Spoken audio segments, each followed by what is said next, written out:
Good morning class. Are you ready? So let's start. आज हम maths की class में सीखेंगे कि किस तरीके से नंबर 7 लिखा जाता है। तो आप सभी बच्चे बहुत ही ध्यान से देखेंगे। What is this? Number 7. What is this? Number 7. अब बनाना सीखेंगे। पहले हमने स्लीपिंग लाइन बनाई, उसके बाद नीचे एक हमने स्लैंटिंग लाइन बना दी।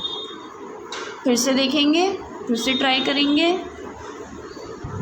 देखिए, पहले हमने स्लीपिंग लाइन बनाई और उसके बाद नीचे स्लैंटिंग लाइन बना दी। ये हमारा क्या बन गया बताइए बच्चों?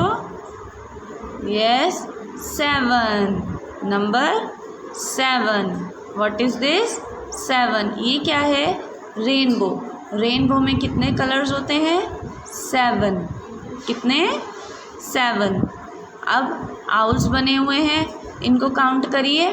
को काउंट करेंगे एक साथ। 1 2 3 4 5 6 एंड लास्ट 7.